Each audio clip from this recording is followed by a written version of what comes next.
What's true love? True love is your soul's recognition of its counterpoint in another.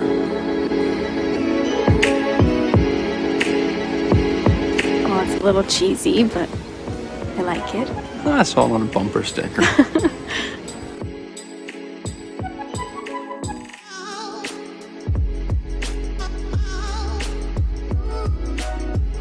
Ladies and gentlemen, welcome back to Cabin Fever Podcast. I'm Sean Evans. I am one half of Cabin Fever Podcast. The other half is Matt Ganjin Whitney.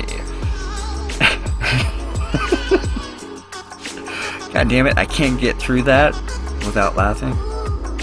Just can't do it. On today's podcast, we talk about a wide variety of things. From the podcast Serial, we get into my amazing trip to Phoenix, Arizona.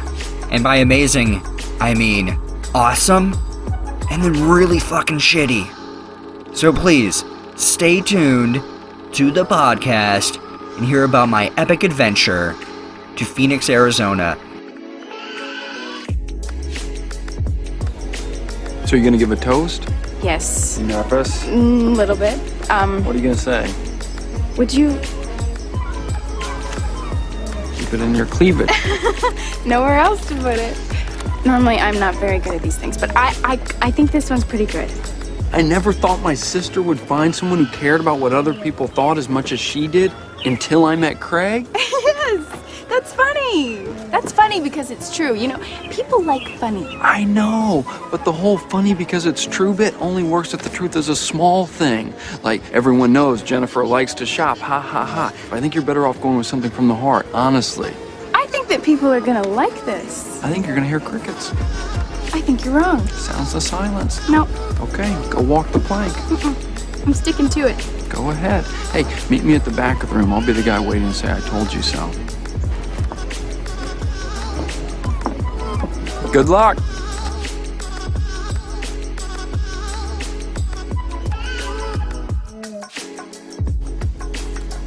I never thought that my sister would find someone who cared about what other people thought as much as she did until I met Craig.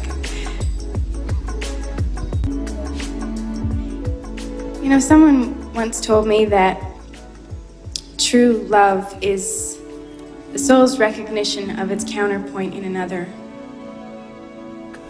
And I think that that's a very rare thing in this world. And I think it's something to be valued. And I'm just really happy that my big sister's found it. Congratulations, Chris.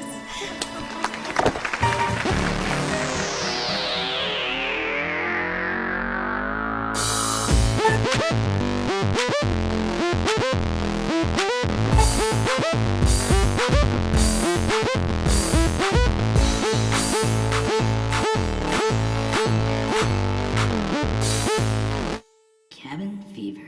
Cabin Fever. Check, recording. We're back, everybody. We're back in the cabin. Again. Someday. You're right. Make that song. It's the 27th of April. Feels good, man. Feels good to be back. Oh, I'm gonna take out this gum. I'll be all night. Sean, update us about your keto diet because it shows. Yeah, man. Oh, I wrote it down in my book. I wanted to just let everybody know it's so fucking easy to change your diet. It's such a goddamn mental thing. You have to change the way you look at food, all right? Food cannot be, it can't... throwaway thing. It can't be a throwaway Second thing. thought. Exactly. You really have to take into good consciousness what you're taking into your body. And when you follow a good plan and when you feel like something's really working for you, when you feel like you're actually reaching peak nutrition level and you start burning calories correctly. So what the keto diet is, basically you're switching from burning off sugar, which is mainly from taking a lot of carbohydrates and then just sugar from sugary drinks, be it and even a lot of fruit. Like even on the keto diet, you're kind of limited to the amount of fruit intake as well, because you are taking in those natural sugars. Yeah. But really, it's the processed sugars that are really, really bad for you. So you want to switch from burning off that form of calories to burning off fat calories. And that's really just taking in good proteins, good calories. Like, I mean, I eat a lot of avocado, chicken, lean proteins. Last night I had chicken fajitas minus tortillas. So I just Nice. ate I grilled up some onions, bell peppers, had some really good chicken. I go organic now, so it's like, and plus you start to save money on food too. I've noticed, like, you do have to spend a little bit more for the higher grade ingredients. I don't go organic for everything, but if I want to splurge, especially on the meat products, because I do feel like, fingers crossed. Even though I think they're pretty shady on when they call things free range and things like that, Right. and grass fed, quote unquote. Are all these cows really grass fed? I was on a road trip and I drove past a pretty big farm. I don't know if it was for dairy or was it for, for meat. Yeah. But I didn't see any grass. Yeah. But that obviously that's probably a farm that doesn't claim that they're grass fed. But Right. there's companies get away with certain shit. They Yeah. try to tweak things to get a higher price. But I try to go organic, and I feel like it's a good way to go, just even ethically. Because I know a lot of people just do the vegan thing or the vegetarian thing because, yeah, animals do get really, really mistreated when it comes to the meat industry. It's horrific. There are far too many documentaries showing how horrible it is. Even if they were to do it in the most humane way possible, I still think it's pretty fucking savage the amount of animals that get slaughtered Yeah. on the daily. It's Yeah. pretty it's mind-boggling. But okay, I'm getting all like Mr. Tangent today. It's been a while since I podcasted. That's all good. But It's a yeah, natural tangent. so with the keto diet, it's about the mindset. So you got to give up pizza. You got to give up these things that you really love and enjoy. Ice cream, bye bye, no more. I wasn't really an ice cream. I'm not really a sweets guy. I like sugary drinks Yeah. type of things, but I don't eat candy really unless Yeah, it's like me neither. around. Yeah, And me I'm neither. like, oh, okay, there's a Reese's Pieces. I like those. Yeah. Something like that. But even now, completely gone. The first time I really broke my keto diet and the way I would like my anti-soda and all was during this whole time I was in Arizona for the Oh. wedding, because I'm just like, fuck it, it's gonna be hard. I tried as Yeah. hard as possible to stay focused, but as soon as I got back to San Diego, it was all clean living. Yeah. Nice. Yeah. That's good though. So yeah, and it wasn't good. It made me feel weird. I don't so miss it. It makes me now it's definite in my mind that soda is definitely not good for you. Yeah. Yeah, I don't miss it. it did taste pretty good. I know I had a it- cherry Coke. It was pretty Yeah. tasty.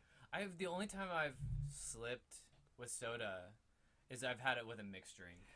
Which I'm is like, that's understandable. all that it's was not like available. it's a full can of soda or No. something or a 20-ouncer. It's just a little cup, and most of it's rum or whatever you Yeah. have in there. But I don't miss it. Very rarely do I even get the little craving like, oh, that looks good. And it's usually if I'm like stressed out in the middle of my workday and like thirsty and need to pick me up. All those three things. Then I'm Right. like, soda looks good. But otherwise, a cup of coffee does me just fine, or just drinking a shitload of water and Yeah. feeling hydrated, So, how much weight have you lost? Do you know? Or To be honest, I don't know. Oh, okay. It's got to be at least around 10 pounds right now. I do have a scale.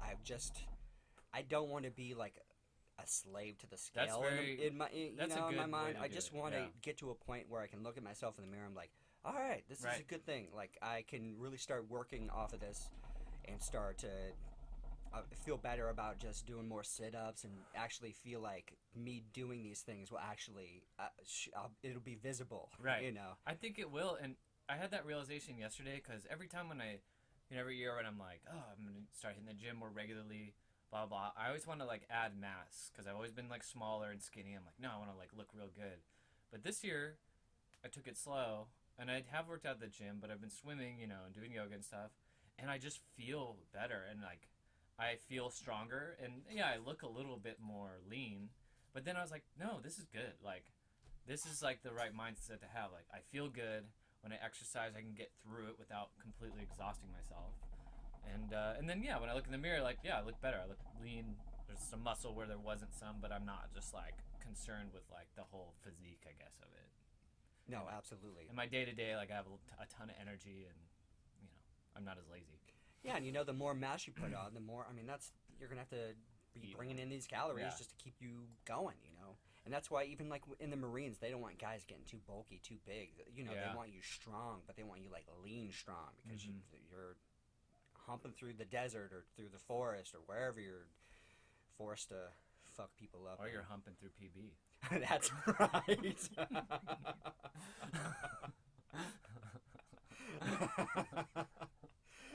Bam! Matt Whitney coming in strong with a Moab coming at you. Hell yeah. Insert Moab. Yeah, right. PB's an area with a lot of Marines. Yeah. If you're not local to San Diego. A lot of high and tights walking through there. Yeah, so good. Yeah, I'm glad it's working out. It's cool that we're both on even though they're different, we're both seem to be on like a taking care of your body health kicks, and it's good. It's good to have that extra bit of motivation, And I think you're doing it in such a good way. I think having an act like swimming is, I think, so much more beneficial and so much more fun than just being in the gym doing these 100%. certain workouts. All right, upper body today. I'm going to do this, do that, and then bam. You're getting a full body workout, and you're working out your cardio. You're doing, and you're learning to swim better as well, I mean, that's a skill you're learning. It's a lot of work, man, but it's definitely paying off. No, so. yeah, for sure. I want to keep going, too, I don't want to stop. And doing it at a school makes me do it. Right. Is this a class you can keep progressing in or keep taking, or they're like, taking. You've been here like 15 semesters, Matt. I think it's you graduated. You can swim. All right, get out. Go play soccer. Yeah, you can. You can just keep doing it. Yeah. They can't. They said over summer they're not offering the evening class, which sucks because they don't get enough interest. So. Yeah. I like this evening. You should get class all your friends like, hey, there's an awesome Rally. night class during summertime. Don't you enjoy swimming at night? It's so much fun. Come on. Bikinis. Nude night. We do a nude night. Nude night. It's coming. Don't ask about it. It's mostly bottomless type of event. I don't know why it just worked out that way. Yeah. So I'd like to keep going with it. Dude, that's awesome. You should. Absolutely. Especially when we're on that pontoon boat, we're going to need someone to dive in just in case someone gets a little too drunk and they're like, cramp! My leg is cramping! Help! And then you can just like... No, I want to swim across the river. Every year I talk about it, I'm like, I wonder if I could do it. You could do it. This year I feel like I could do it. Do it, yeah. Just pick a time where boats aren't like speeding up Someone's and down. gonna have to be out there right. with a flag. There's a crazy guy trying to swim across. Just hold on. We're doing something. He's had 2 margaritas. Yeah, especially. I can do it. Yeah. Doing a float. I missed that. And the river we're talking about is the amazing Colorado River that flows right through Arizona, right through Yuma, and this beautiful little oasis called Fisher's Landing. Well, speaking of Arizona. Oh, should we get into it? Let's get into it. All right. So this weekend, or last weekend, I had the awesome pleasure to be in my buddy's wedding, Wes Winhold. He got married to his beautiful bride, Monique, and but it was a whirlwind weekend for sure. Absolutely a whirlwind weekend. Nice. All right, so kicking off on Thursday, so I completed a shoot, and then straight after that shoot, went up to Ramona to borrow my mom's car, because my mom's car is much better on gas mileage than my Jeep, and my Jeep is like the last podcast talked about. I was having battery and alternator problems. Yeah, not fun. Fixed that, but it was a long drive through the desert, so I wanted to be safe. I wanted to make sure I could get there in the most economical way. All right, so I borrowed my mom's car, headed out right from there. I think I left San Diego around 2 or 3, and it's about a 5.5 hour drive, 6 hours, depending on traffic and if I need to stop and, stretch my legs or whatever. But I pretty much did the entire ride, got to my hotel, And Was this a hotel where everyone was staying, or you? no, just no. booked So it was randomly? kind of varied. Yeah, like so yeah, I was the only one at that hotel. I don't know where the other guys were staying. I think some were staying with friends that they had out there already. So it was kind of a mixed bag. Yeah. But yeah, I tried to pick my hotel as close to where Wes lived, like his apartment complex. Cool. So I was probably only like 5-10 minute Oh, drive okay. away. So it wasn't too in, bad. in Phoenix. Yeah, in right? Phoenix. Yeah, in Phoenix, Arizona. So yeah, we meet up on Friday. We're good to go. We're gonna go get our suits, Yeah. remeasured and fitted and everything. I'm sorry. Was the wedding on Saturday? Yes, on Oh, okay. Saturday. So it's Friday. So it's Okay. kind of like right to the wire, Yeah. and we're all trying to get in there. And on top of that, it was prom. Leading up to Oh, prom, so there's fuck. a shit ton of high school kids in there Yeah. trying to get fitted as Oh, well, shit. trying to pick out their suits. So we were Yeah. just like, Wes is like standing there like, we have to get fucking fitted. This is my wedding tomorrow. How God damn many it. dudes? All were right, there? so yeah, there was myself, there was the best man, his twin brother Mike Winhold, there was their buddy Forrest, this other guy Cisco. Wes played in a band with. Cisco's the lead singer, and then Wes played bass. Really good, Cool. really good. Damn, something Caulfield, I forget. And Holden? then our buddy Evan, and then so that was 5 guys there, all trying to get fitted, and this other guy Mark, who got fitted at a different time because he lived in Phoenix, and then Oh, so all these people were all venturing to Phoenix. groomsmen, yeah. Oh, okay, Yeah, so cool. it was a big bridal and groomsmen party. Yeah. Right, but they were all commuting. Like, Yeah, most people were all commuting Oh, into okay. Phoenix. Yeah, Cool. yeah. So it was a fun, interesting time. Yeah, to, yeah. just to kick off and to get started. But even before we got fitted for our tuxes and everything, Wes paid for us to all get like haircuts and beard trims. Oh, and, sweet. like getting groomed up. Yeah, getting groomed up, getting looking good. That's cool. So it was really awesome. It was the first Yeah. time that I actually had like a nice professional barber beard trim, Yeah. straight razor on the neck, hot towel around the face, like the full Oh, treatment. nice.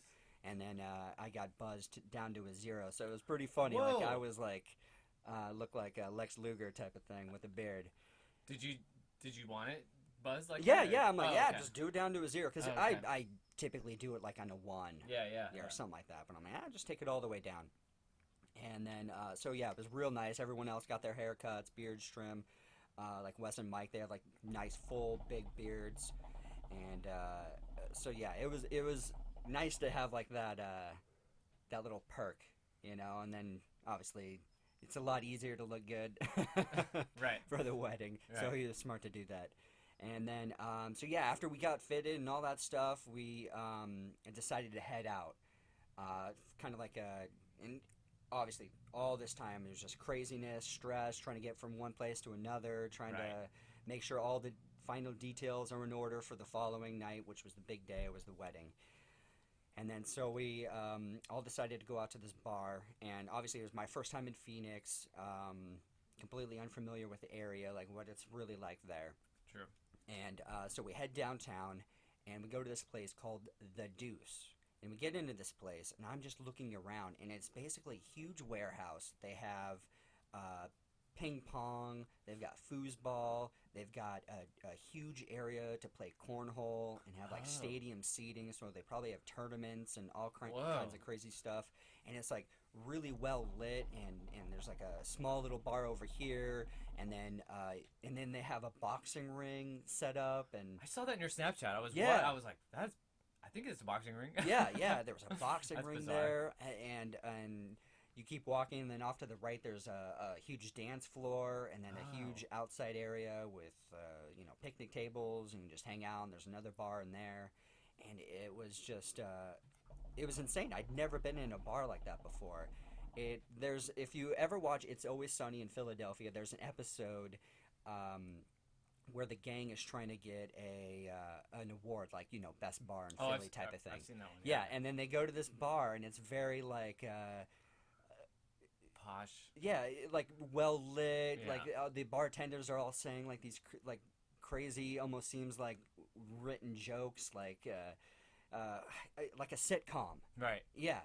And that's exactly what this bar felt like to me. Like I felt like I was stepping into like a weird sitcom. Like everyone was amazing looking. Like all the dudes were like in collared shirts and like pastel colors, and all the women were so fucking hot. Like I don't know if like work meetings just got out, or if they people always look like that in there. Like and we were coming in. I had like my Bayside T-shirt on. I just looked like my normal regular self. I'm like, we all felt like really underdressed, but it was such a cool place, especially after a couple of drinks. You're like, oh well, this ain't so bad. This is pretty cool, because I'm like more of a dive bar. Like my favorite bar here in San Diego is Tornado's, and I like it when there's not that many people there, because sometimes the volume just goes up and you're like yelling at each other just trying to get a conversation. But I like it when it's just chill, laid back.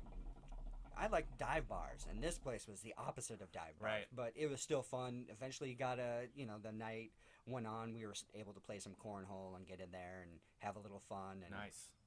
But yeah, it was just mind-boggling. This place it just like threw me a loop.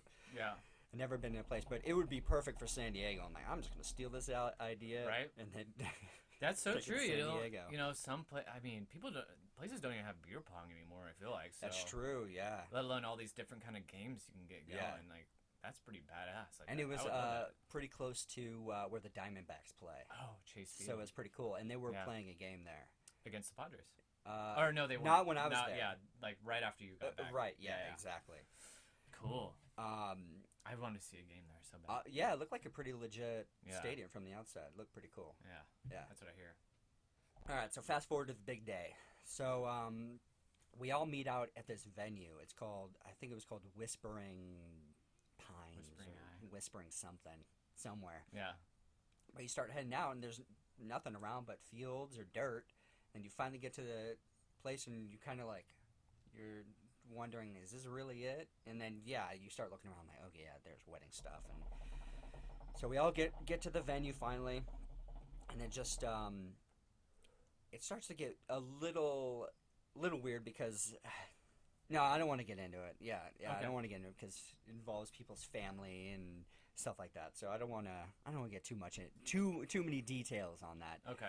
But let's just fast forward to, we finally get into the whole groomsman. It was basically like a cool little groomsman cabin, like about the size of the cabin here. So we're all getting ready, we're all getting fitted. It's so much better to be on the party side than it is to be a photographer, because there was two women, or actually three women. There was a videographer and then two photographers, and they were hustling. Like, they were doing work. Like, they were really getting their money's worth, because from what I heard, they're getting paid. It's a lot of money. But yeah, so it was nice to like be in that position, get on the tux. You're there with your boys, you're there with your friends, you're making new friends with the other groomsmen, and you're all kind of nervous and not nervous at the same time. Right. Just kind of, and we all get our beers, and we're just hanging out in the nice AC, and just kind of walking the place, and then eventually get to that time. And then it was crazy because I had never seen any of the bridesmaids or any of them. Usually they have the dinner beforehand, but I wasn't there during the whole dinner. As that progressed. So I met the girl for the first time, really nice, and then all of a sudden you're standing there, and obviously you kind of get like a brief walkthrough of like, all right, this is what you're gonna do: take arms, walk here, walk here, walk here, blah blah blah blah. This is what you're gonna do when you get here, and then bam, there you go, you're off to it. Then you're shaking your buddy's hand as he's standing there, about to give his vows, about to get married. And I've known him since we were, for like 20 years, like since like 5th grade, and it was just like weird, like it's so bizarre to like comes together mentally. Yeah, exactly. And you're just progressing, and you're like, wow, it's like we're fully adults now. He's getting married. He's like fully committing himself to another human being. I'm sure eventually they're gonna start growing a family together, and it's just it made me reappreciate love and relationships and things like that. Like, I felt like I've been a little jaded about it for a while, but it just made me feel like it's such a beautiful thing to to kind of put yourself out there and be like, I love this person. I want to be together with them for the rest of my life. And I just think it's just it's a cool thing. I'm a little still like about the whole ceremony of weddings and things like that, but I still feel like they did it in a good way. It was very quick. It wasn't like over the top with too many things. You know, like the weddings where people are coming in, you have like a specific dance you got to do or whatever. Oh, you know, okay. none of Yeah, that yeah. type of thing. It was just That's cool. very straightforward. And then let's get to the party and the Right. celebration and the reception and all that good stuff. So it was so nice just to be involved in that whole ceremony on that side of the aspect. Because maybe it's just because being a photographer, just that outside point of view, just like, this seems so silly. Yeah. But then when you're actually in, you're like, Exactly. yeah, I kind of Right. get it now. Okay. Right. You're a Yeah. little more emotionally involved. Exactly. For sure. Yeah. Yeah, absolutely. Especially for you, who's been to weddings. Yeah, A lot of weddings you had no, Right. you know, correspondence with other than Right. filming. or Exactly. taking pictures. Yeah. Yeah. That's cool.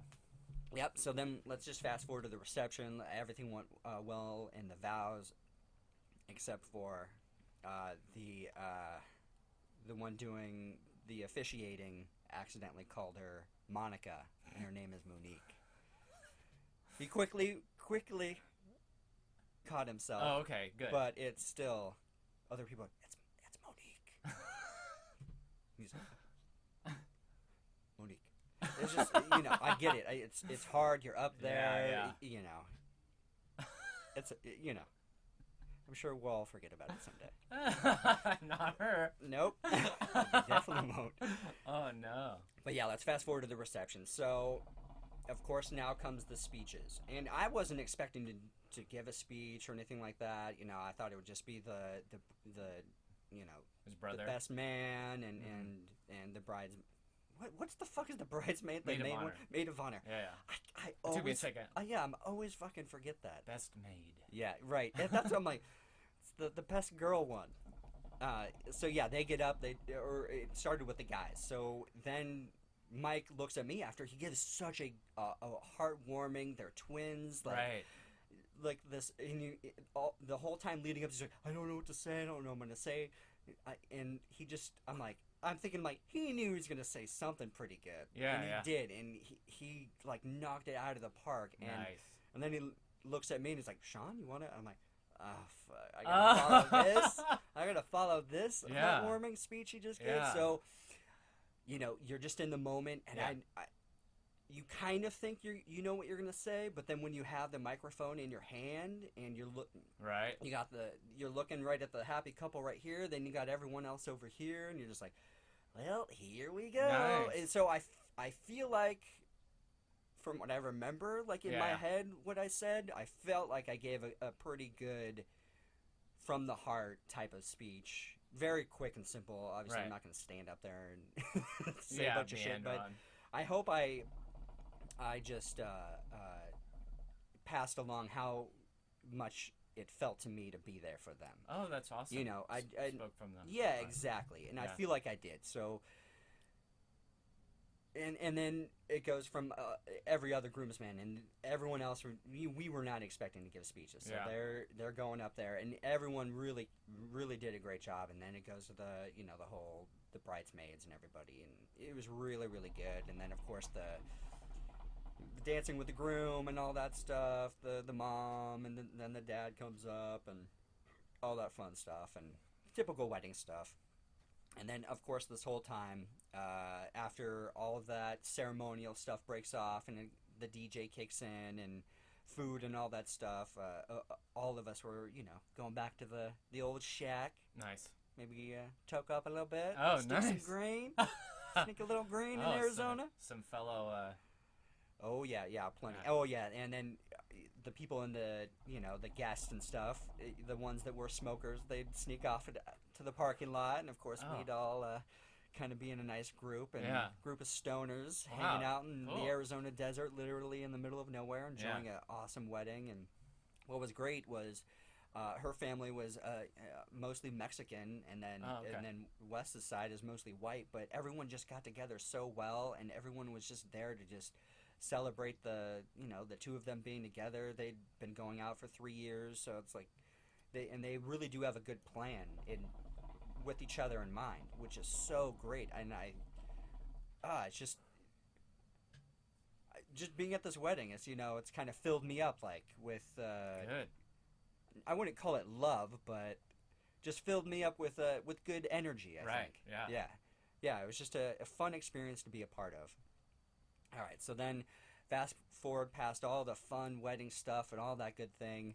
So now it's Sunday, back in my hotel. I check out, get into my mom's car, all ready to go, turn it on. 2 seconds later, engine turns off. I'm like, okay. Not turning. Car's broke down. Oh my god. So I'm at my hotel. Car just broke down. Trying to figure out what the fuck I'm gonna do. Pop the hood. Maybe something's weird connection. I'm looking at everything. I'm obviously not a mechanic, but if something really stands out to me, then I could at least pick it out. No.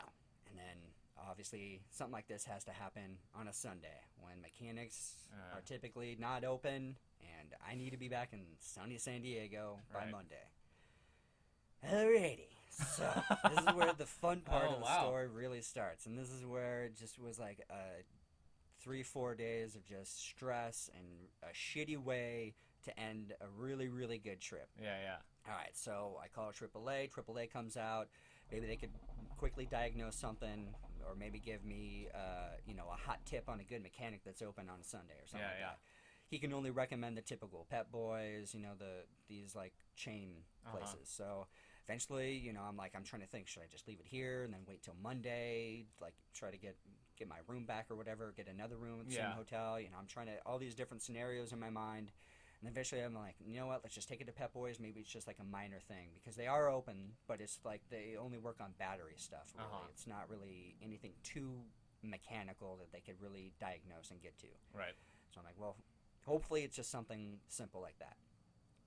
Have it towed over to this Pep Boys, and I tried to take it to a Pep Boys that was kind of near where Wes lived as well. So it's kind of on the opposite side of where I was, but it's in a really shitty part of Phoenix, like where I'm at, where the Pep Boys at. All right, so take it to there. They diagnose it. They can't figure it out. So I'm like, okay, now what the fuck am I going to do? I kind of thought about, all right, so I'll just get a hotel room nearby. I'll just have to stay an extra night. They'll get to it Monday. They'll be able to diagnose it then, and then we'll be good to go. All right, so then they call me back. The Pep Boys calls me back, and they're like, no, we won't be able to get to it until Monday, not until our master tech comes in, and we'll be able to, take care of it. So I'm like, oh, shit, okay. But then in my head, I'm like, I know I've got all the stuff I got to do back here on Monday. Like, I had shoot scheduled. I had to get back, and it's just, I had to do it. So once I get to the Motel 6, and it's probably about 12 o'clock by this point. I walk about a mile and a half from Pep Boys in the Arizona heat with all my shit with me. I've got my backpack, all my clothes. Yeah. I got my camera shit. I've got all this shit. I got my computer with me. I'm walking through like the legit ghetto of Phoenix. The only people that are walking around are homeless or The Walking Dead. It's like really not a great place for some random person just to be walking who's not familiar with the terrain. Yeah. So eventually, at first I'm like looking on my phone. I'm like, all right, there's some cheap hotels. I'll stay here. I'll just have to reschedule my shit.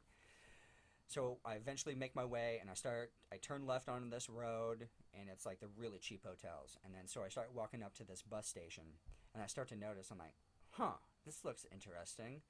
I don't want to make any racial judgments or anything like that, but the big black lady walks up to me. She's like, oh, I always like redheads.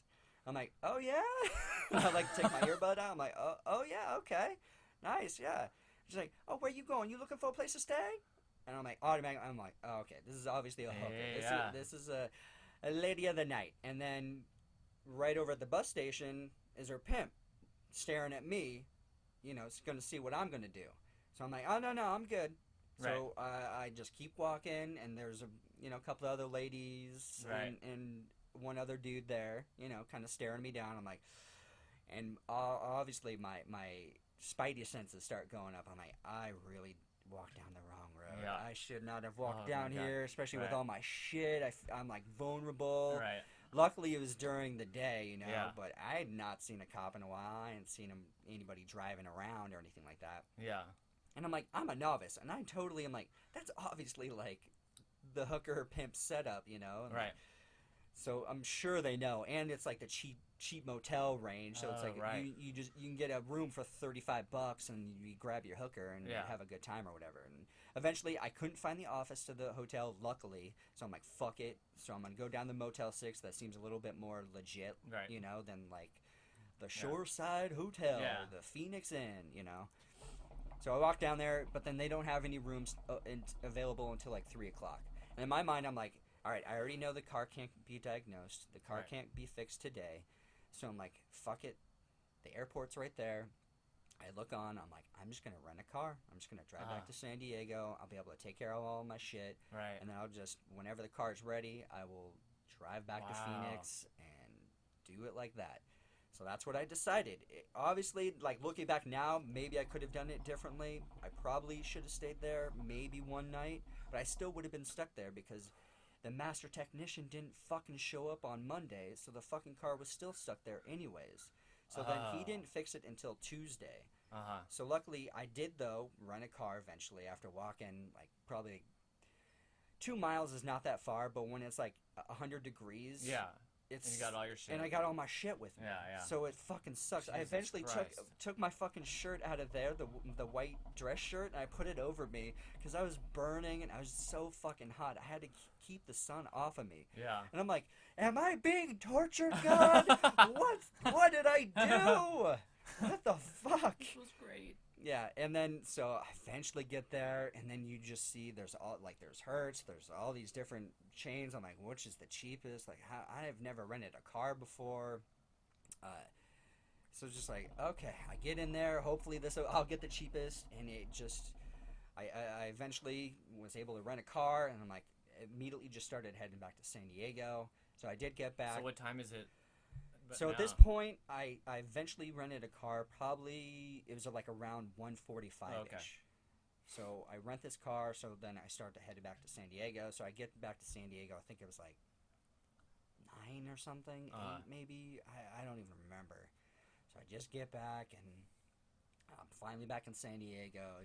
Obviously I got to explain everything to my mom. Like, Yeah. that is why your car's still in Phoenix. Sorry. Oh my God. She didn't care though. She has another car. All right. So, and obviously, I didn't know that the Master Tech wouldn't be there because then I eventually did my shoots that I had to do on Monday. So I was planning like, okay, after I do everything I was supposed to do on Monday, I'll just leave late Monday night and I'll just drive my rental car back to Phoenix, drop it off. Get a lift from there to the Pep Boys and pick up the car after it's fixed. But like I said, the Master Tech didn't show up on Monday. Yeah. Had to wait till Tuesday. He got in there early Tuesday, was able to quickly diagnose it, fixed it. Cost me a boatload of money, Oh, but geez. it's fixed. The car was Yeah. fixed. And I'm like, okay. So now it's Tuesday, another full work day. Yeah. And then I'm like, all right. Then I leave. Fuck, I don't even remember when I left Tuesday. So I leave Tuesday, and just like what I said before, another 5.5 hours. It's like 300 plus miles. Drop off the car, the rental car. Well, first I go to Pep Boys, make sure the fucking car starts up. Yeah, and yeah. I'm like, okay, everything's working. Right, yeah. I drive, put in gas first, then drive it back to Pep Boys, make sure, yep, everything's still working, we're good to go.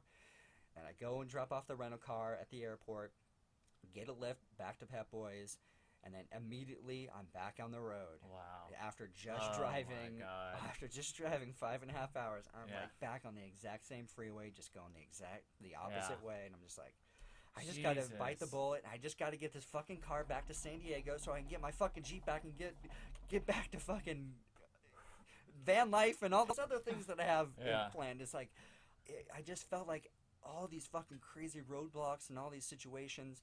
I don't know if I handled it completely correctly, but that's how I handle it, and Yeah. I had to do it. I had to get back. I have to keep working, It's Yeah. like, I probably could have rescheduled shit, but you never know. Sometimes people get really like, oh, well, okay, you can't be there. Fine. Yeah. I'm like, okay, sorry. Right. I mean, if you had to reschedule, I would be as accommodating as possible. But Right. some people aren't that way. They're not Yeah. built that way.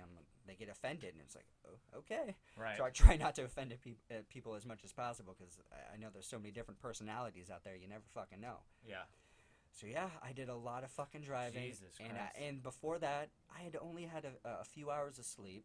Like, I had not been getting that much sleep throughout, like, the whole weekend. Yeah. Obviously, all leading up to here.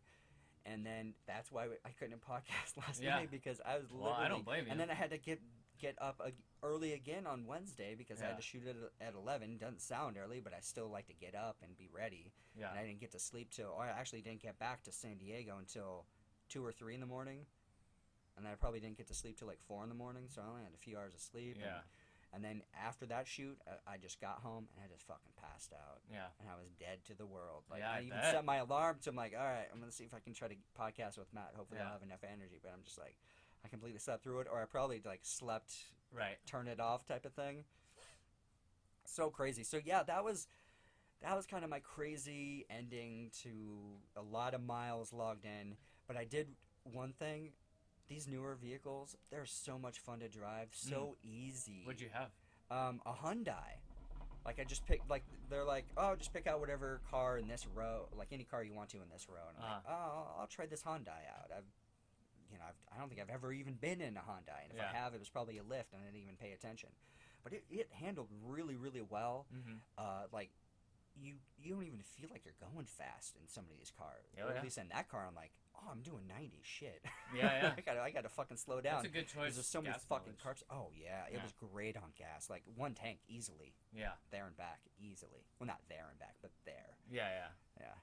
Damn, dude, that sucks. So yeah, That's a crazy. lot of fucking driving. Oh my! I thought you were gonna say you got to the airport and just flew home, like caught a last. I minute thought about flight, it, but tickets were still like $200. oh, fuck that. I'm like, wait, from San Diego to Phoenix, it's still like $200. Shouldn't it be like $50? Because it's last minute. That's That's all. true. That's true. Those normally would be like probably $45, $50. Yeah, I'm like, Yeah. how is it? It's like an hour flight. Yeah. And then I did have my pipe and stuff, but I could have Oh, mailed. I could have mailed that shit to my house. you Yeah, know? yeah, If I just wrap it up, put it in an envelope, mail it. yeah. I didn't have any green on me, but I did have my pipe, and I'm giving up that bad boy. That's my favorite one. True stoner. Yep, exactly. Dedication. Yeah.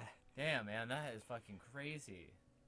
What a whirlwind. Oh yeah, Back and forth. exactly. I'm just glad it's over. Yeah. It's a nice little, I think you fun handled little it fine, tale though. that I have. Yeah, because you did make the, you didn't know that mechanic wasn't going to show up. So Oh you, yeah, I hindsight, assumed he'd be there Monday morning, and I'm like, okay, it's just a quick turnaround. I won't have to rent this car for too long. But that rental car fee ended up stacking up too. Like, Oh yeah, that's another thing. I where don't think about it, and they charge all these little extra fees. I'm Oh, like, yeah. oh, okay, it'll only be this amount. I'm like, oh no, it's just doubled. I'm like, what the fuck? That must be if you're renting directly from the place, then they're gonna charge. Because if you book that shit in advance, it's Exactly. so I much didn't cheaper. book in advance. It just showed up right away, and I'm sure they gave me the, Yeah, they reamed me. And hindsight's 20/20. But next time, call AAA and have them book your car. That's what I always do, even if it's not last minute, because they'll give you the best deal. God damn it, you're right. Yeah. God damn it, you're Should right. have called me. Shit. Just been like, hey, this is the sitch. Do you have any suggestions? And I could have cooked See, up I never something think for about calling people. You don't. I'm like, all right, You how, don't. how am I going to do this? I would have never known any of that happened. Like, how am I going to You fucking gotta do just this? knee jerk, like, even just to tell someone this is what's going on.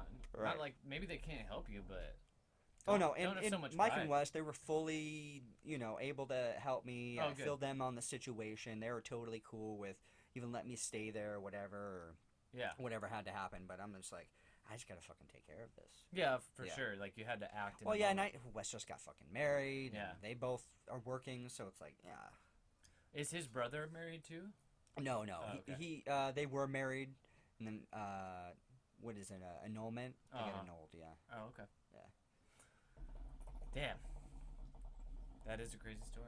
God damn. But it does every time I drove past Yuma. I'm like, Yuma's not that far away. When Yeah, you, it when you have really to drive to isn't. fucking Phoenix and back. Yuma's like a hop, skipping, and jumping Yeah, it away. really It's like is. right there. Yeah. Yeah. That drive to Yuma now is so fast for me. Oh.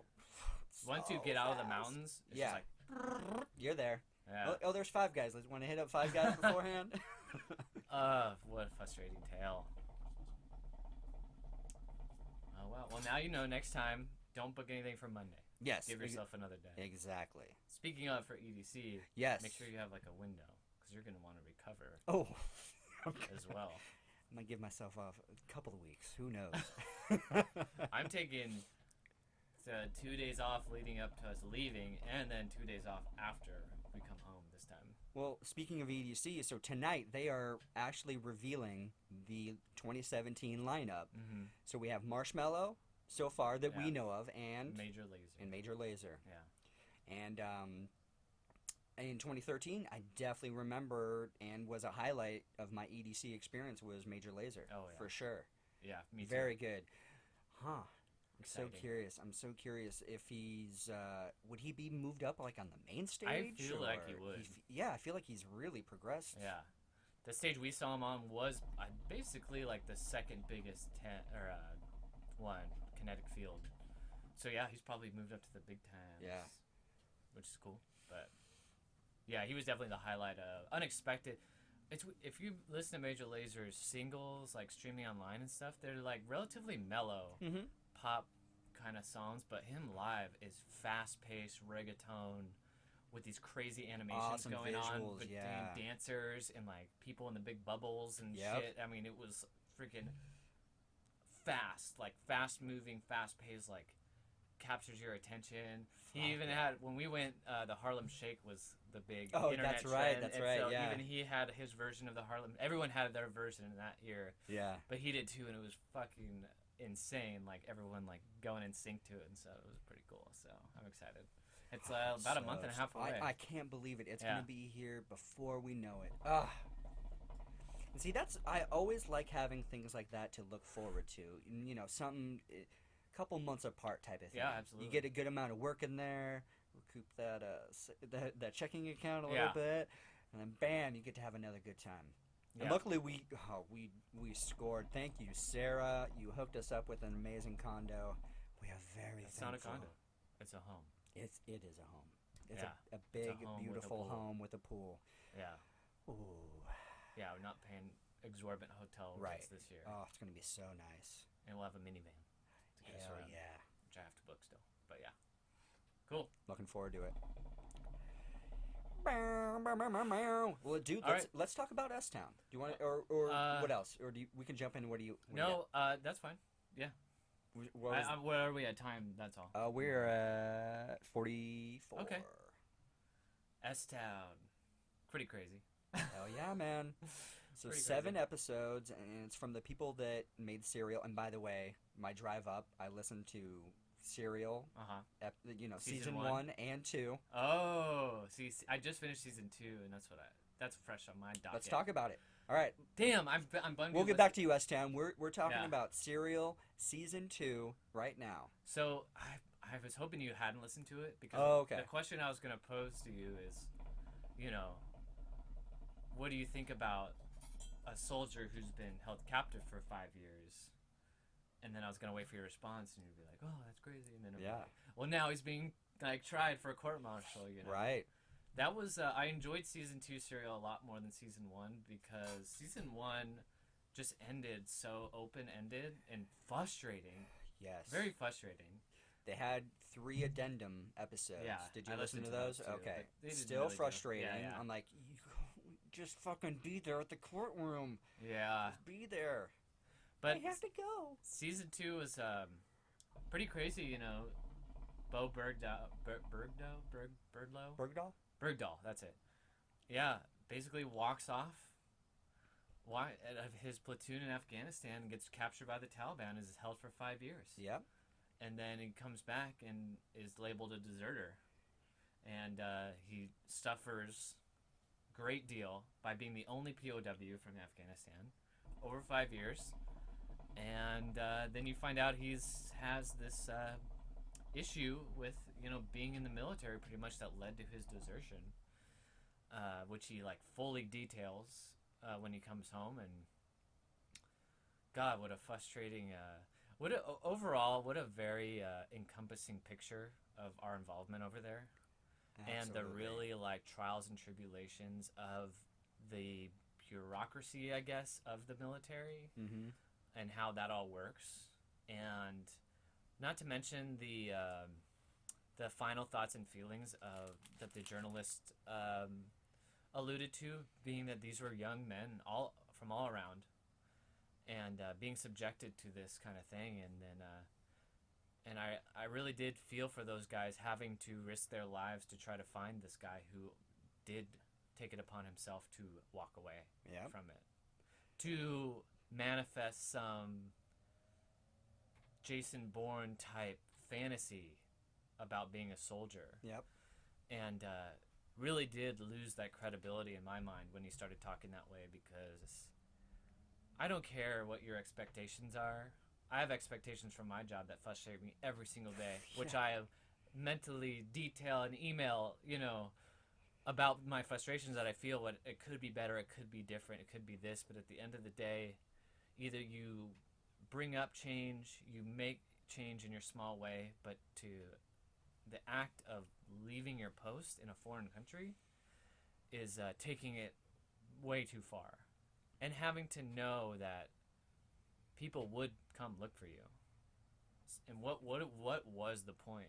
And it just seemed like in his interview there was no remorse for that behavior, which was hard to be on his side at the end of it all, even though he suffered immensely and his family suffered. I'm Your take? 100. I 100% agree. I'm I glad I've had a totally few days agree. to digest it too. Yeah, man, it's a tough story to try to blame on one person, but man, Bo, he really fucked up.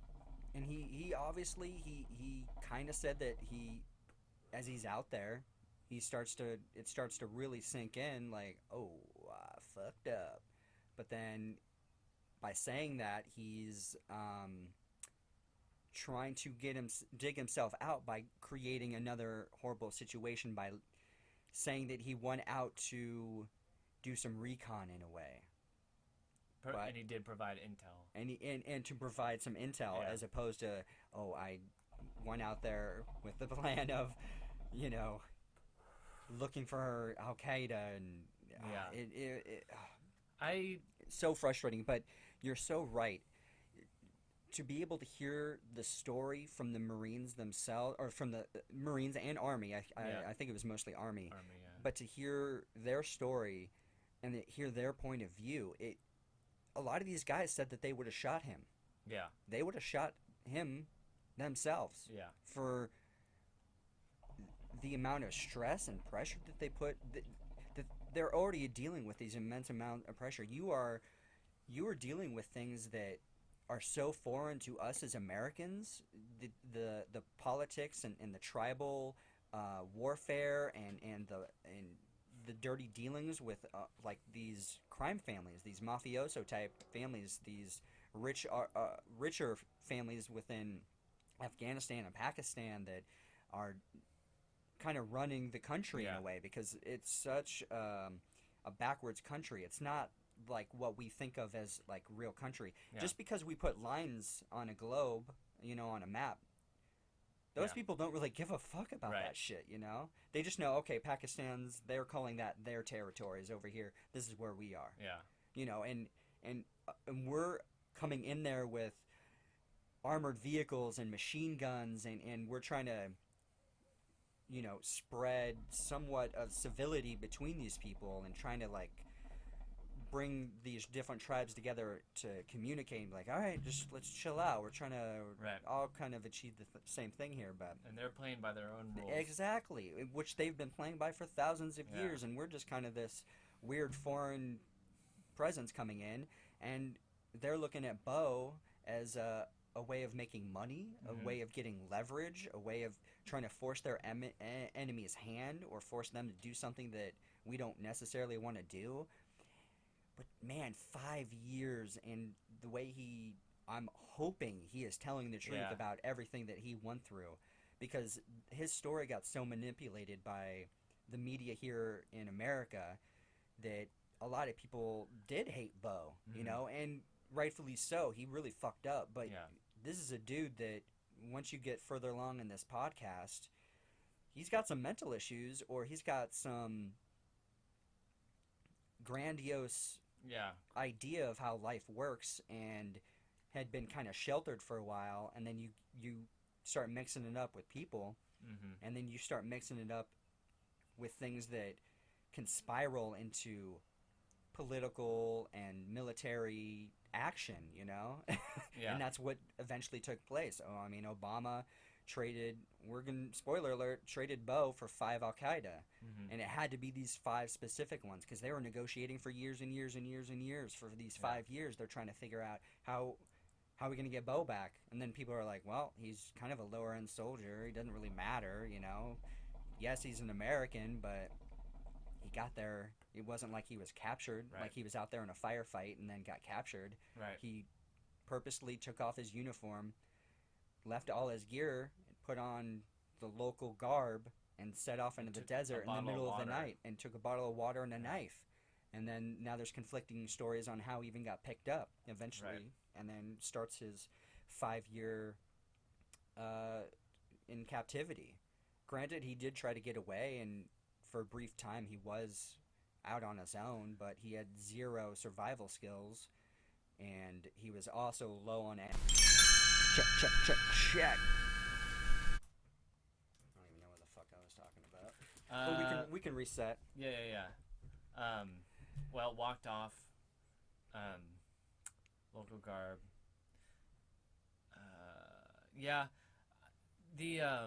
What was I gonna say? I hope for his sake that the story he's telling is truthful. Absolutely. He did make a couple pretty badass escape attempts. You know? But I guess as it progresses, it's hard to. It was harder and harder to still see things, and they did a good job of narrating the story that way. Absolutely. Of, like, giving you his side of it, and then the fallout that the military experience, and talking about the soldiers that were out looking for him, and some of which who died. That's right. And it's just, it begs the question of, like, what do you do in those kind of situations? But it's got to kill any motivation you have as a soldier, not knowing really what this guy did or why he was doing it. Right. Not losing a fellow soldier in a fight, like you said. Then you'd be like, all right, we got to get this guy. He's out here fighting. He's our brother, you know? Exactly. It's, where do you find the motivation to look for a guy? And then, if you do find him, like, you want to beat the shit out of him. Like, do you know what we just went through? So what happens to him now? He's facing jail time, right? Oh, serious jail time. Absolutely. So he's just going from one prison to another. I mean, Jesus Christ. I know. And the crazy thing is, during Trump's political, leading up to his presidency, he was talking about this, and he was saying the traitor should be shot. I don't think Bo is a traitor. I think was a young man in a very, very stressful situation, and he took it upon himself in a very, maybe you wouldn't do it that way, maybe I wouldn't have, I definitely wouldn't have done it that way, but he felt like, and there was other stuff politically going on within the hierarchy of the army, and he felt like they were getting the shaft in certain situations. Right. But it wasn't even things that were even like directly affecting him in a way. It was affecting his brothers. But if he was using that as an excuse for why he went out there and did what he did, oh shit. And when they were kind of diagnosing at the end, and they were saying like,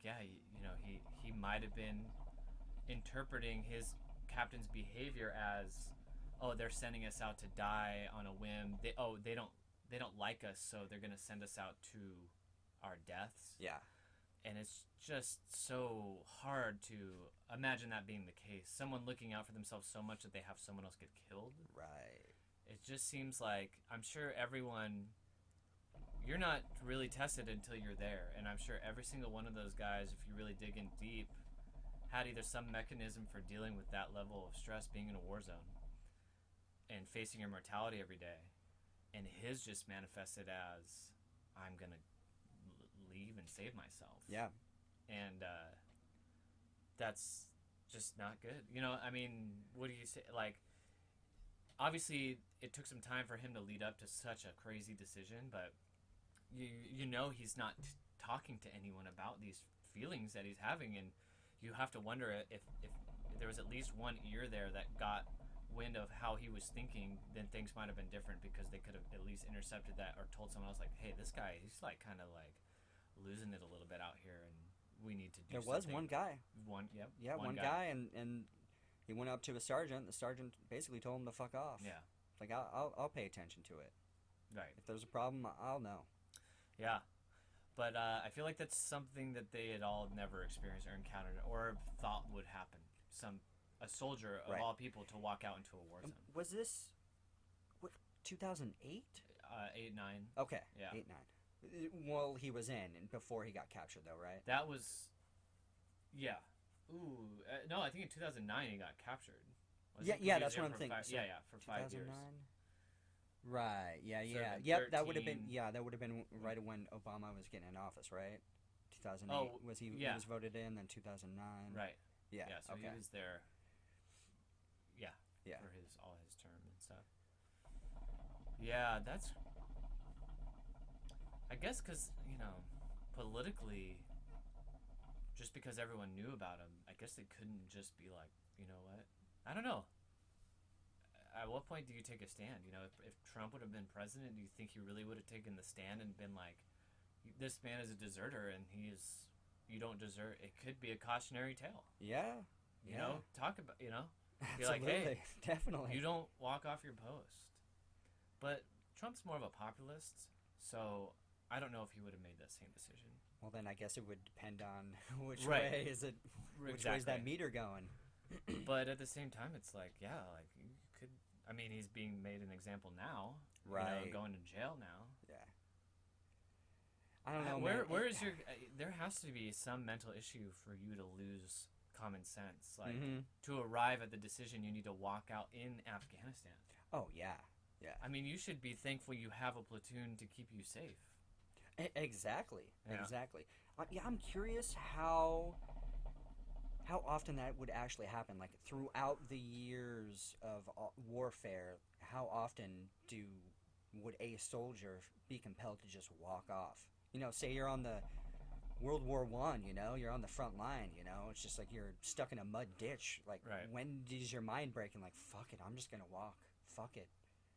Yeah. I think a lot of people got shot doing shit like Probably. that, but maybe you decide, I'm just going to walk that way out into the front line. I'll just let a sniper pick me off, Absolutely. People break in Yeah. weird, bizarre ways in very, very stressful situations. And the way all the guys were describing it, where they were held up was not accommodating, It's Right. pretty uncomfortable. Yeah. You don't have hot showers. You're out in the bush. You're out in the middle of nowhere. Yeah. And at any time, a group of guys could come across you and just start shooting at you, Yeah.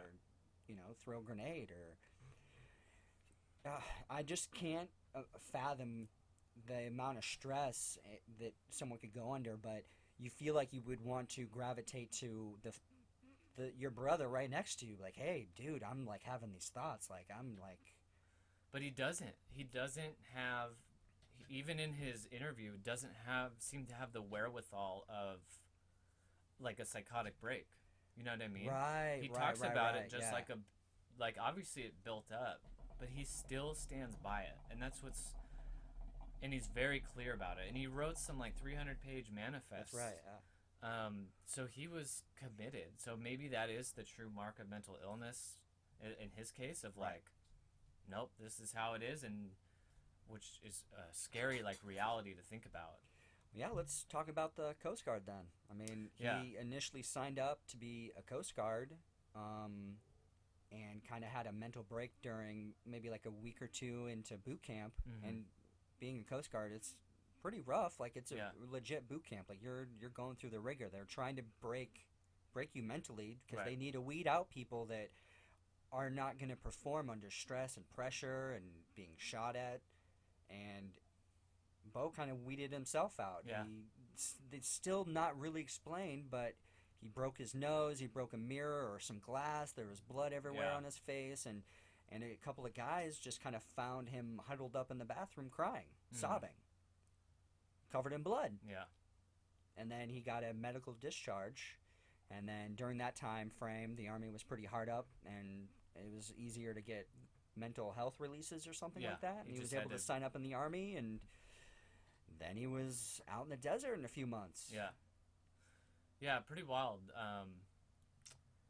You know, and on his side of it, he was like ashamed of what had happened with the Coast Guard, and like felt the need to like prove to himself that he could be, you know, do it. Which I can understand at a certain level, but at the same time, yeah, it was obviously overlooked, Yeah. and probably easy to overlook too, because I'm sure it happens to a lot of people. Yeah. You know. But I think obviously being in the war on the ground, which is amazing too, that he was like an infantryman, like not like a intel kind of guy. He seemed like his intelligence level was pretty high, and like he could easily have like a more desk job type thing in the army. Exactly. Yeah. I think he, like you said, he kind of had this idea of maybe working up to being special forces. Right. You know, and you got to be able to. You got to start off somewhere. You know, you got to start off with the infantry. You got to get some, you know, get some miles under your belt doing that, and then if you're good enough, you work your way up. And I think he probably would have been much more well suited at base camp. Something a little less stressful. But then he might have just gone crazy and thought of other ways of spicing up whatever job he would have got, you know?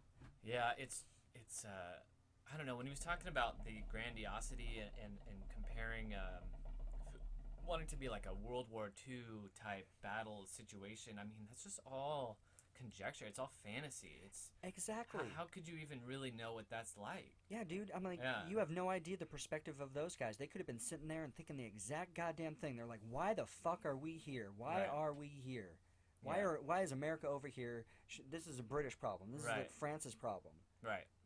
Yeah, Uh, that's- obviously, most Americans were like, we got to take care of Hitler. We got to Yeah. take care of business. But But that's not the story that gets told Right. in movies and stuff. It's all Right. about honor and Exactly. sacrifice and Yeah. stuff. And you know, I'm sorry, but yeah, you get over there and it's not what it's not like World War II, and you're not Jason Bourne. Like, Right. sorry, tough shit. yeah, Do your time then and leave Yep. if it's that bad. But exactly.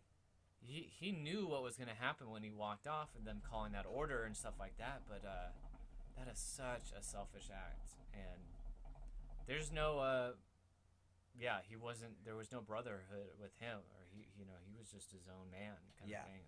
Yeah. You don't belong in a situation like that, where you have to get someone else's back, and they have to get your back. Yeah, this isn't a James Bond situation where Yeah. it's just you against the world type of thing. Yeah, or else you would have escaped and gotten back. Yeah, right. Or like came upon Osama bin Laden, and who knows what he was thinking 5 years isolated, like Right. entertaining himself with, or what. You Yeah. know? Yeah. I mean, you could convince yourself of something if you repeat it over and over and over and over in your mind, you know? Yeah.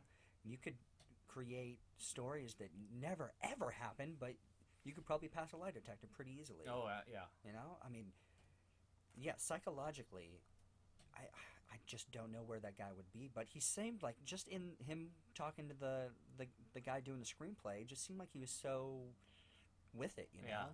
I'm sure, and he did explain it did take him a while to kind of like even be able to speak again and converse with people, and he was talking about almost like it was like he didn't want to sleep in his bed, he'd rather sleep on the floor. Right. That was kind of like Castaway. Yeah. That's what I thought of Yeah, me too. immediately. Yeah.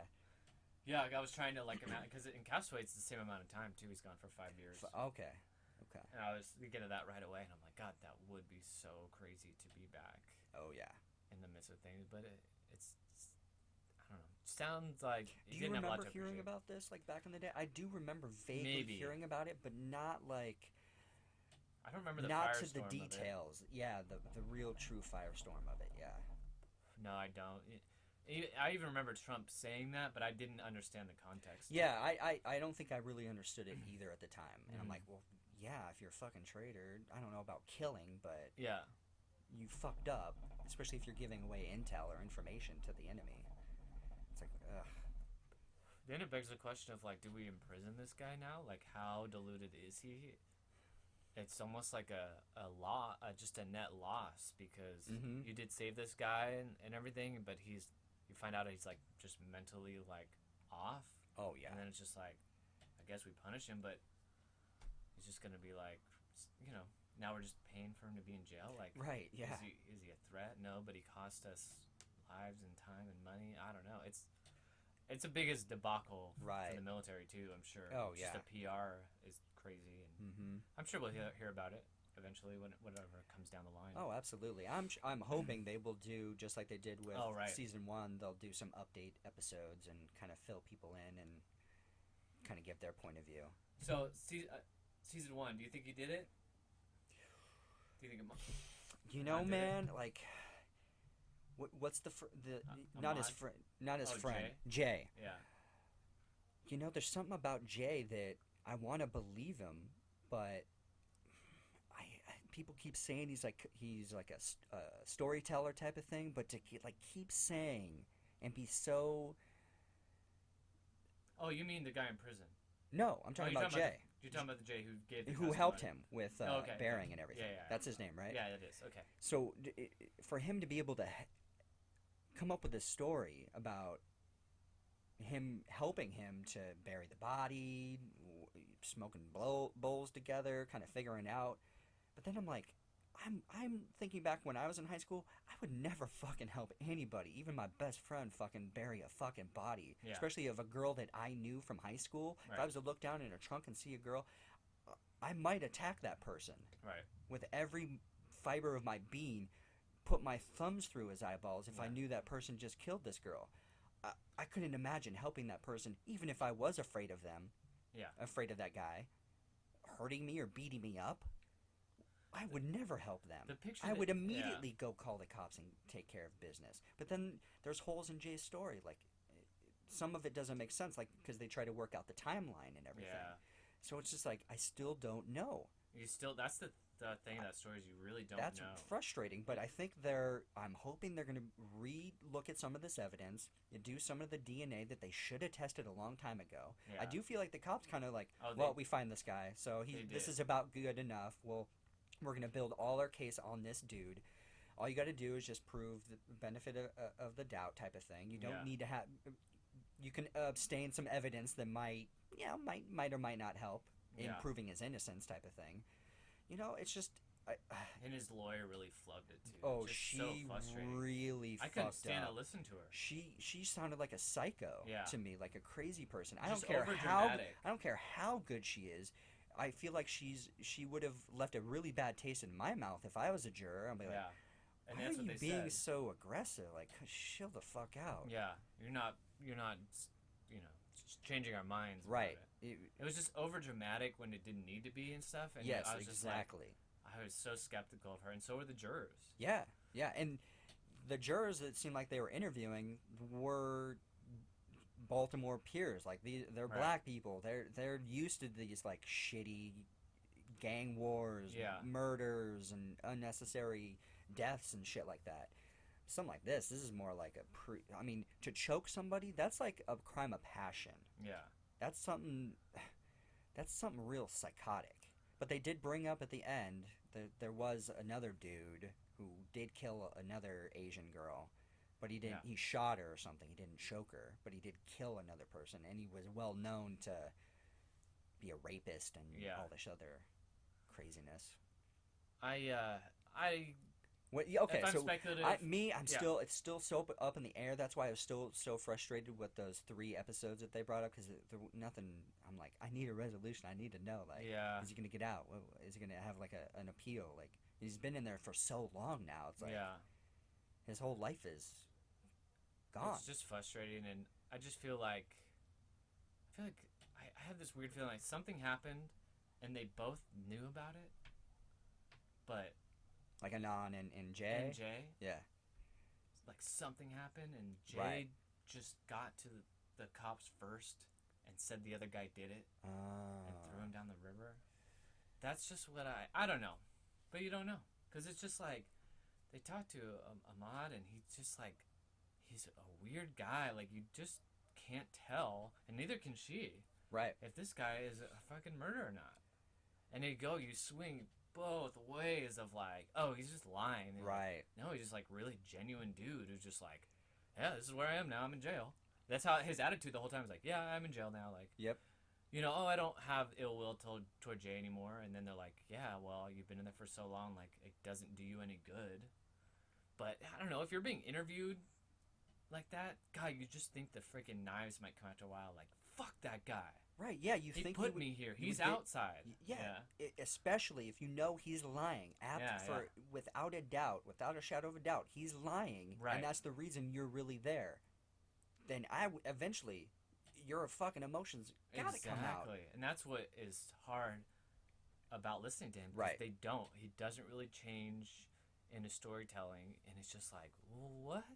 Well- That's why I feel like something happened that they knew and he ratted him and Yeah. he wasn't going to cop to anything. Uh-huh. Ahmad? Yeah.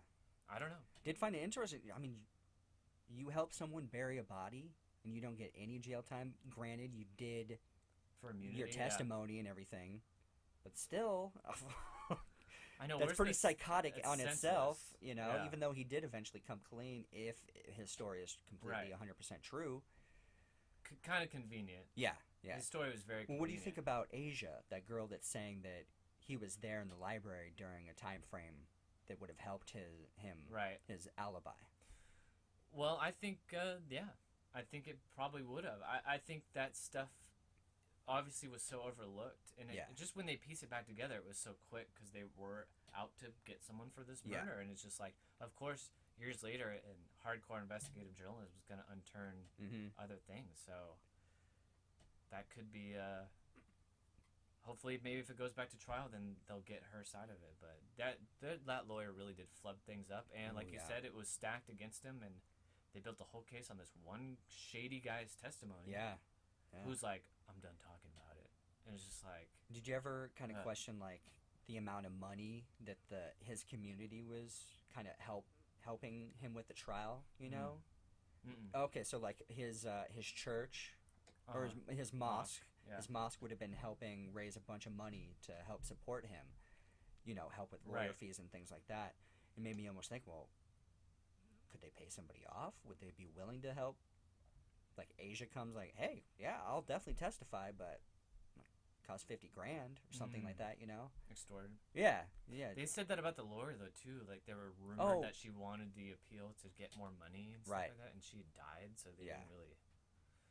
A lot of loose ends, you know. Yeah, and then even him, like, they were talking about how he was stealing funds from the mosque. Do you remember that? Yes. Yeah, so I'm like, did he pay Jay off? You know, or was he trying to pay Jay off or something? Well, I guess, well, no, then Jay turned on him then. But I was thinking, like, how, could have. yeah, I'm like, how would you, I'm just trying to think, like, how do you get someone to help you do this? Right. Unless it's a shit ton of money or something Right. like that. And he was Or just you such a have something casual- else on the other person. But it's like, so what? You're selling weed. Right. You get a fine or something. I'm sure it was much worse in '99 in Baltimore Yeah. to be a black guy to get, you know, picked up for selling weed. But Yeah. still, it's like you're gonna help someone cover up a murder. Yeah. It just seems fucking insane to me. Yeah. I hope there's. It reminded me of the night of. Oh, me too. I'm like, did they base it Maybe. loosely? Like, It was very similar. I mean, the story happened in '99, so it's like Yeah. they could have the creators of A Night Of could have loosely based it off of that. Yeah. Fascinating though, really interesting. Yeah, because that was the same way. It was, you know, a picture of our justice system that you don't see, and it Yep. was a man who is ambiguity about Yep. whether he did it or not, doesn't remember. I don't know. And yeah, and then Crazy. there's like little things you could cherry pick from his past to be like, oh, he's a killer, Right. he's a psycho. Oh, he got in a fight with a kid or whatever. Yeah. He beat a kid up to and he almost died or broke his arm or something like that. Oh, he must be a psychopath or something. Yeah. Oh, man. I also thought like maybe this Ahmad has, you know, he was a kid when this went down, and you know you're on trial, you're being charged, and you know maybe his perspective is this like, oh, you know, everyone thinks I did it, and so he's just constantly trying to be like, well, no, like this happened and then this happened, but he himself is sitting from the position of, man, I'm guilty in front of like everybody's eyes. Yeah. You know, and that maybe just wore on him to the point of like, I guess they believe I did it, and Yeah. I did it. I'm guilty. You know what I mean? Just instead of that, like you said, the emotion of like I'm fucking innocent and I'm Yeah. in jail. And he's been the way he was describing just the hours you have to spend in like solitary, and then you get moved to another room, and just to like lead up just to be in court, dude. That's mental torture on itself. Like just being moved from one cage to another cage, Yeah. and then you have to sit there in court, and you have to hear people trying to either prove that you're guilty or prove that you're innocent, and then you have 12 people staring at you. You have a judge staring at you. I'm like, that's fucking crazy. And then what was he, like 18, 17, 18 at the 18, time? Yeah. Fuck. And 1 year, and now you're an adult, and now you're being charged with murder and all this craziness. Like, and then I could see why he would have made the mistakes he did earlier on, you know, Right. trying to get a plea bargain or whatever, because he's being told this is what you need to do, or you're Yeah. going to spend the rest of your life in jail for Yeah. murder. It's, you know, and like you said, it's like eventually you start talking to other guys in prison, and like, just take the deal, get out of here, it doesn't matter if you're innocent or not. Right. And then you just start to, and you're young, and you're just like, I can't handle doing the same monotonous bullshit over and over, and then you're just stuck in this. It's crazy mental torture, and I can see where people just kind of become complacent and be like, all right, this is where I'm at, this is my position, I can't be mad at anybody, I can't blame anybody else, somehow I got myself here.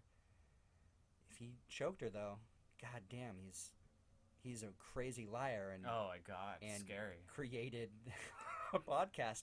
Yeah. Scary. Oh, I just can't imagine being her, and you know she talks about it frequently throughout. Mhm. Just like I don't even know what to believe. You know, Yeah. am I getting played?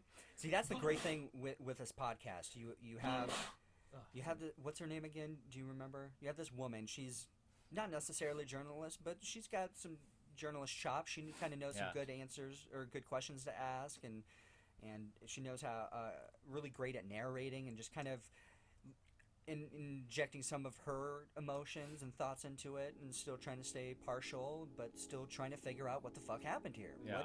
What happened? Who's saying what? Who's telling the truth? Who's lying? It's just, it's such a web. Mhm. It's crazy. Yeah. Well, let's do Good. some. Okay, Let's good. let's Yeah. do some recommendations. Check out Serial season 1 and 2. Check out S-Town. Have you ever read or listened to This American Life? I just started to. Is it After- good? Like what? Yeah. What exactly is it? Is it Every episode is about a different subject okay? that they pick, and then they usually do a couple of different interviews about it. Okay. It's very good. All right, I like it. badass. So is it? Do you just start with the latest episode, or do you kind of like look around and see? On my thing, there was only like 5 at a time. Okay. So I just did more of the recent ones. Okay, cool. Yeah. They're not very long. Okay. Yeah. So I recommend those. Yeah. Okay, definitely. nice. So yeah, I'd like to recommend It's Always Sunny in Philadelphia. Please check out that series. I think they're up to 12 seasons now, so start from season 1 and work your way up, because you'll see the evolution of these characters and the weirdness that they take it. It's just such a goddamn good show, and I think they really touch on politically, and they just touch on the consciousns of human beings, and they do it in such a funny, creative way that you'll know what I'm talking about if you really look into these episodes, especially some of the later episodes that they start to do. I mean, it's really, really good writing, and just so funny. I just started watching again. I watched the early seasons when Sean and his roommates were first Yeah. getting into it. But lately I've gone back to it, and I just Googled what are the best Sunny episodes. And Yeah, there's some people, classics. Yeah, people have like their own little synopsis. Oh, yeah. It's a good place to start. I just watched the Bird Law one, Oh, the classic. last season. I think they did it. So good. It was fucking it was great. It was Oh, great. yeah. And Kylan was watching it too, and she doesn't watch it, so she's Yeah. like, what is going on? No context whatsoever. I didn't even bother.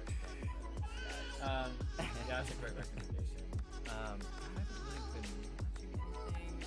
I already recommended the movie Split. You need to watch that. Oh, yeah. So we can talk about that. Absolutely. The newest Newfound Glory album came out today. Dude, yeah, good. you And I you went and saw saw them, right? Yeah, it was great. Great show, right? Yeah, they're on this tour. They're playing Were you up classic in albums. OC? In the OC, Yeah. Observatory. Cool. Great as always. And their new album's good. I was listening to it today. Excuse me. Badass. Do you have a Yeah. specific song off the album that you can remember? Party on Apocalypse. Think I believe him. Now the whole world is full of it. Build a bunker and jump it in. After everyone self-destructs, pump the action, we'll climb back up. Now the whole world is full of it. Okay. It's their single, but it's really good. Awesome. Yeah, I like I'll it. sprinkle a little bit of that. In. Oh yeah, good. Yep. Cool. Gosh, I wish I had some more. Oh, yeah, no worries. I've listened to just the normal podcasts lately. Pete Holmes, Greg Fitzsimmons. Yeah, I listened to that Jim Norton one. Really, really good. Definitely Yeah, I recommend that one again. Yeah, Yep. yeah. Yep. That's a good one. They get in some like really nonchalant conversations about Yeah. sexuality and stuff, which was pretty enjoyable. Yeah. So, and interesting.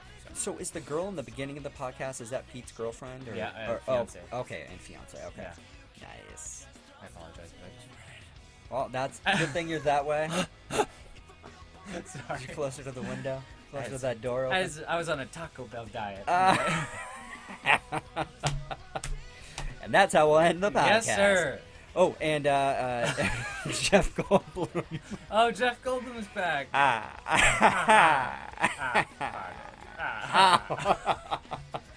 He's gonna be in Jurassic That's World. amazing. Oh, I'm so excited. Yeah. I hope he has a good long character. I hope he's throughout the Oh, yeah. entire film.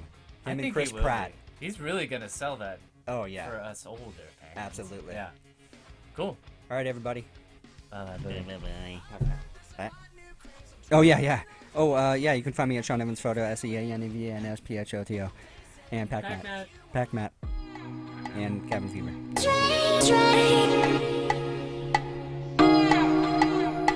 Train.